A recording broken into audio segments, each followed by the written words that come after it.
Namaskar students, CBSE Information Technology 402. Our series is going on Unit 3 Database Management System. The learning outcome is appreciate the concept of DBMS. I welcome you on my Database Management System series on my channel Tutorial AICS IP. Myself Sanjay Parmar. Let me begin this video. In this video I will explain you what are the constraints and key constraints. So these are most useful concept of database management system. Whenever you want to work with database, you have to understand the constraints first. After then you can create table and all, because without understanding this, if you are creating table, then sometimes you may get such kind of errors that cannot be solved properly. So first you have to understand the concept of constraints, then you can create table in proper manner. So watch the complete video to understand the concept. So let me begin. What are the constraints? First question is that constraints. So dear students, I have seen that you have filled many forms or you have signed up in Google account with Gmail and all. So that time you have filled some data. So that data you are filling that. If you are entering anything wrong, then it is providing a message. This is wrong, or you should enter like this. Suppose if we talk about password. Whenever you are entering password, they are not accepting password in a simple letter forms. The password should be like that. It should be starting with number, starting with alphabet, and combination of numbers, alphabets, and special symbols. And password should not be less than this number of characters, like that. So these all are called data validation. So whenever you want to perform any kind of data validation in database management system, you have to use constraints. Constraint means simple rules are there. That rules you have to follow to avoid invalid data, entering invalid data, or to avoid data which is not valid for your database or your particular table, whatever table you have prepared. So constraints are simple rules. That rules is created by the database developer. When the database is created, database developer is applying this type of constraints to invalid data entry. So that is called constraints. So there are 5 constraints basically in database management system. So first constraint is called primary key. That is key constraint, we can say. I have written over here primary key. Then next is foreign key. Then third one is unique key. So these 3 key constraints are there in database constraints. That I will explain you what it is. Then the fourth one is check. Check constraint is there. But check constraint is not valid for all database management systems. Some of the DBMS tools are not supporting check constraint. And the last one, you can create any type of constraint, whatever you want to use, by using your function and all. So that can be created by the script. So that is advanced level. But in this video, I will explain you these 3 constraints. So let me begin with the first option, candidate key. It is called one kind of key constraint. Candidate key is nothing but when you have prepared your table and you have structure of table. Suppose I want to prepare a table. The table name, as you might have observed in many books, I have seen the common tables are given. So those table I will explain here. 2 common tables given in database management books, whatever books you will pick. So you might see this even on internet also. You might have seen these tables, DEPT and EMP. So this is first table, DEPT, where these columns are there. DEPT number, then the name, and third column is location. Another table is there, that is EMP. Let me merge this. Another table is EMP, which contains data of employees. So EMP, then here first column will be EMP number, then ename, then suppose email ID required for employees, we can use email ID, and last one, the department number. More columns I am not adding here. otherwise video will be little bit longer. So to avoid that, I have used only 4 columns. Now let me begin with candidate key. What is candidate key? Candidate key means, in simple terms, whenever you are preparing a table and preparing a design for your database, the key which you can make as unique or primary key, that is called candidate key, that can become primary key. Suppose in this table, if you see the table structure, first department number is there. So here you have to write the constraint on department number. Can we have unique department numbers? Yes, of course. So that can be considered as candidate key at first step whenever you are designing your database. So that can be considered. Whatever keys we are entering, if it is unique, you can consider them as primary key. So next level, it will become primary key. After that, DNAME.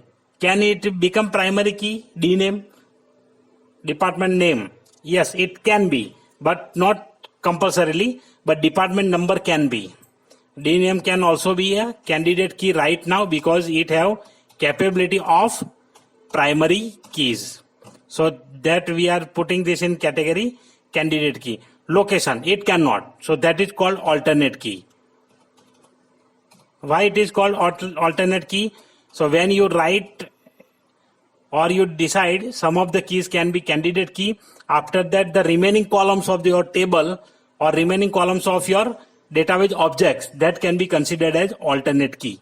So here I have written alternate key. So I hope you understood. Once again, we will do the same thing for this table. See here, EMP number. So EMP number can be unique. Can we make it a primary key? Yes. If it is yes, then you can write that as a candidate key. Now ename, name cannot. So you can write alternate key because it cannot be a primary key, because sometimes employees can have similar names. Then email can be, yes, email can be candidate key. Okay, because it can be primary key for your table. And department number. Now here department number cannot be unique because in one department number there are so many employees. So this also you can write alternate key. So this is alternate key for your table. So the first key constants are this only, candidate key and alternate key, before making a primary key. So first this should be analyzed. So whenever you are preparing your database, it can be prepared like this. Now let me insert one column at right side. Insert right. Now these are the key constraints. Now let me assign primary key.